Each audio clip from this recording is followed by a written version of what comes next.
میپرسه فلسفه کشتن این همه حیوان تو روز عید قربان چیه؟ مثلا کریسمس مسیحی‌ها رو ببینید چقدر قشنگ و نایسه.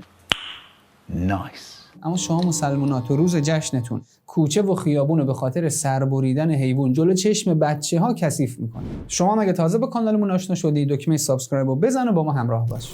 حکمت و راز بعضی از عبادت‌ها رو ما ممکنه متوجه بشیم. مثلا نماز یه اذکاری داره که ما معنا و مفهوم اون رو می‌فهمیم. رکوع و سجود تضرع در مقابل خالق یکتاست. یا مثلا تشهد هم اعتراف به وحدانیت خدا و رسالت آقا رسول خداست. اما از اونجایی که حج توحید نابه و فهمیدن اسرار مناسک حج با عقل بشری قابل فهم نیست، برای همین تعبد و بندگی تو حج بیشتر از اعمال دیگه است.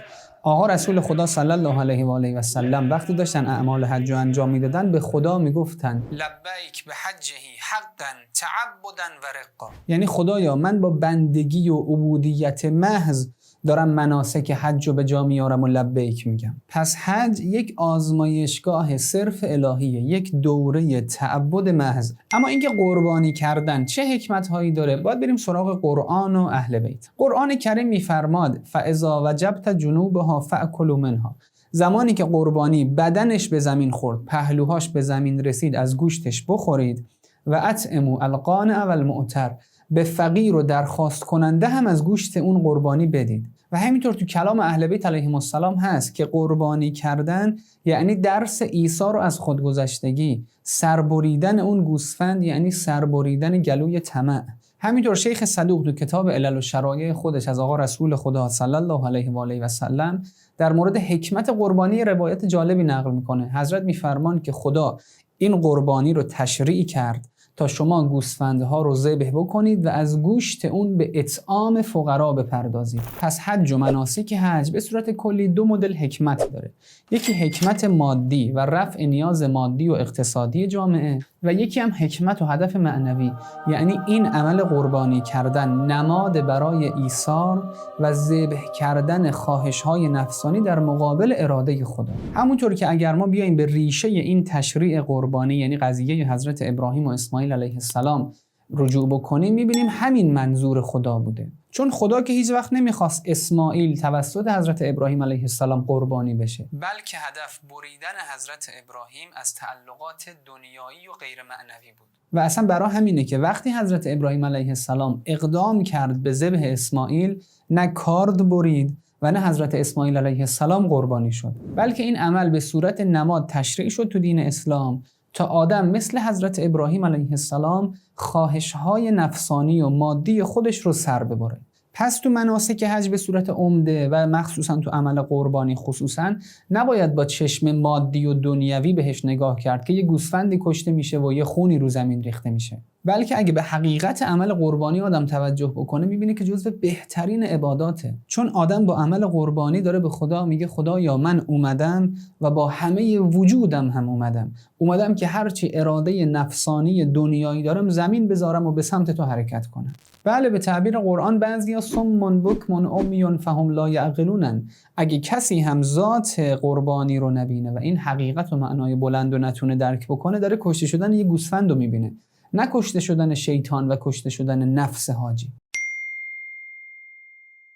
اما تشبیه کریسمس به عید قربانی که معنا و مفهوم انسانی و عقلانی داره از اساس باطله. چون اولا هیچ کدوم از مراسمات مسیحی‌ها از تزیین درخت کاج گرفته بود تا بابا نوئل و هزار تا مراسم دیگه شون تو کریسمس نه مبنای شرعی داره، یعنی نه تو دینشون اومده نه کتاب مقدس به اینها اشاره کرده، و نه مبنای عقلی، یعنی نمیشه حکمتی الهی یا عقلانی براش پیدا کرد. و همه اینها مندرآوردی‌هاییه که هیچ ربطی به دین مسیحیت نداره، در حالی که عید قربان و قربانی کردن یک عمل عبادی اجتماعی اقتصادیه و ریشه الهی و قرآنی داره و هر حاجی و قربانی کننده هم میدونه که به چه حکمت و عمل و قصدی داره این کار رو انجام میده. تو عید قربان شیطون نفس آدمه که داره ذبح میشه و در کنار اون هم فقرا و مساکین از گوشت اطعام میشن. عید قربان علاوه بر این که عبادته، یک مسئولیت اجتماعی هم هست که داره به بنده مسلمون یاد میده تو در برابر فقرا و مساکین شهر و محله خودت مسئولی، نه مسئولیت ریش سفید گذاشتن و لباس لباس قرمز پوشیدن و گاری سواری با گوزن شاخدار که افسانه‌ای بیش نیست. نه مسئولیت تزیینات رنگارنگ که به هیچ دردی هم نمیخوره، بلکه مسئولیت حقیقی و واقعی، مسئولیت دیدن گرسنه‌ها و به داد اونها رسیدن.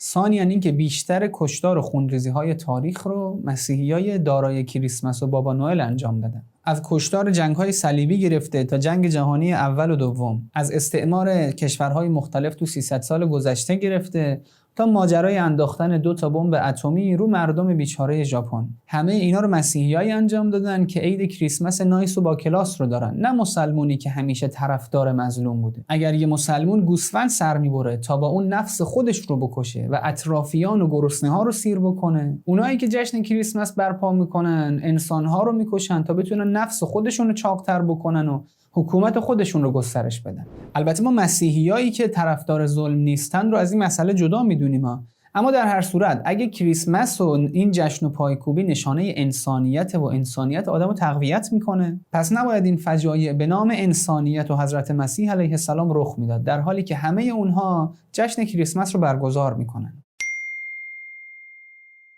ثانیاً این که همه انسان‌ها از مسلمون و مسیحی و یهودی گرفته تا هر دین دیگه‌ای از گوشت گوسفند مصرف میکنن و گوسفند رو قربونی میکنن و این اختصاص به مسلمونا نداره و اگرم کسی واقعاً مدافع حقوق گوسفندانه باید تلاش بکنه تا جلوی کشتار گوسفند رو تو همه دنیا بگیره، نه فقط مسلمون.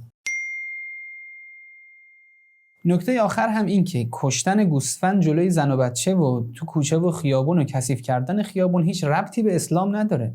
اسلام گفته که گوسفند رو قربونی بکنید، اما نه تو کوچه و خیابون. که اتفاقا من یه ویدیو در مورد حق و حقوق حیوانات دارم، لینکشو میذارم این بالا، حتما ببینید. بلکه میشه این کارا رو توی مکان خاصی انجام داد که هم بهداشت رعایت بشه، هم کوچه و خیابون کثیف نشه.